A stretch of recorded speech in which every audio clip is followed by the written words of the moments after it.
L'Église est d'une valeur et d'une importance immense pour Dieu et pour Christ.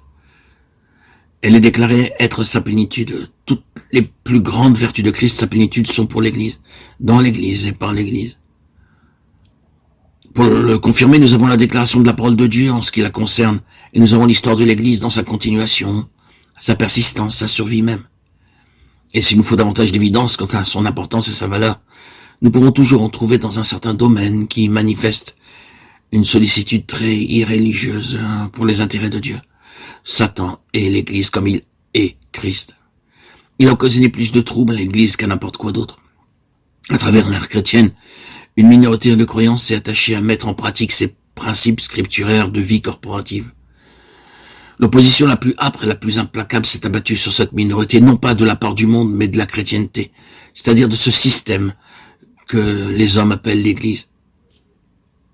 Par cette puissante organisation, ils ont été tour à tour opprimés, présentés sous un faux jour, persécutés, injuriés, ridiculisés et ignorés. Mais leur persistance à travers les âges a apporté la preuve que ces principes pouvaient être mis en pratique et a démontré qu'une telle Église est bien la volonté de Dieu. Contre une telle vérité transcendante, touchant comme elle le fait la gloire de Dieu et la personne de Christ, il n'est pas surprenant que l'adversaire numéro 1 se dresse résolument avec toutes ses forces et que par ses ingénieux artifices, il se présente en opposition et en imitation. Effectivement, il y a une chose que Satan est autant que le Seigneur Jésus lui-même, c'est l'Église et toute véritable représentation de l'Église. J'aimerais dire plusieurs choses quant à la représentation de l'Église, sa nécessité, ses possibilités, sa nature. Une question se pose. Pourquoi l'Église? Je pense que la meilleure façon de répondre à cette question est de consulter les représentations, les diverses figures de l'Église, les noms différents qui lui sont donnés dans la parole de Dieu. Dans la parole, il y a peut-être 9 principaux noms ou illustrations d'Église. Il peut y en avoir d'autres subsidiaires, mais dans l'ensemble, il y en a 9. Si nous considérons avec soin ces images ou ces titres, nous parviendrons à donner précisément réponse à notre question. Le premier nom qui lui est donné est la maison de Dieu, puis le tabernacle et le temple. Ensuite, une nation sainte. Par Pierre, nous apprenons que l'Église est une nation sainte. 1 Pierre 2,9, citant Exode 19,6.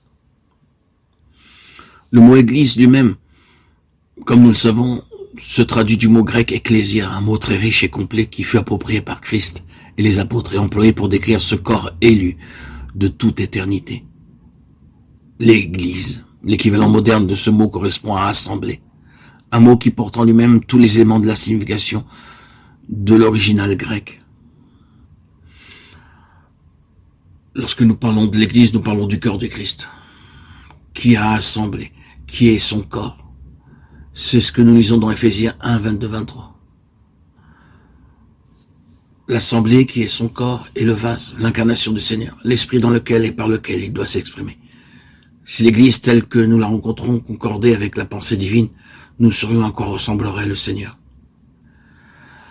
La 6e description se trouve encore dans la première épître de Pierre, une sacrificature royale, 1 Pierre 2,9. Il cite encore Exode 19,6, un royaume de sacrificateurs. Remarquez l'association de 2 idées, roi et sacrificateur, royaume et sacrificature, 2 fonctions associées, le trône et l'autel. C'est sans aucun doute par la soumission, le renoncement, l'abandon, le dépouillement et la souffrance que le trône opère et que la puissance divine s'exerce dans cet univers. C'est la souffrance, c'est la gloire, la faiblesse et la puissance, choses qui semblent contradictoires. Et ce sont ici les principes spirituels d'une très grande importance. Prenez mon joug sur vous et apprenez de moi, car je suis débonnaire et humble de cœur, à Matthieu 11, 29. La 7e représentation de l'Église est un seul homme nouveau, Éphésiens 2,14, Galates 3, 28. Le titre préféré utilisé par Jésus lui-même est le Fils de l'homme. Bien entendu, l'unité dont il est fait mention par Paul est le résultat de la disparition de l'entité de ceux qui composent cet homme nouveau. Il n'y a plus de juifs ni de gentils, en tant que nationalité différente, en tant que représentants de 2 ordres humains. La 8e description est celle de l'épouse, la femme de l'agneau. Ici, nous devons faire appel à un grand nombre de passages des Écritures dans la Genèse, Matthieu, Marc, Éphésiens et l'Apocalypse. Les dernières paroles de l'ange à l'apôtre Jean furent « Viens, je te montrerai l'épouse, la femme de l'agneau » Apocalypse 21:9.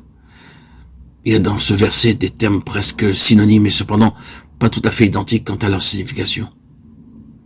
Christ a aimé l'assemblée et s'est livré lui-même pour elle, Éphésiens 5:25.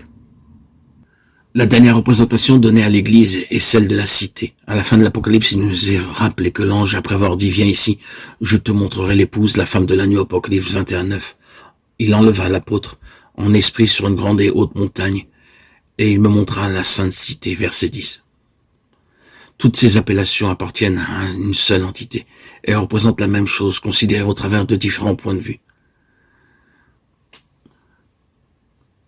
Telles sont les présentations qui nous sont données de l'Église.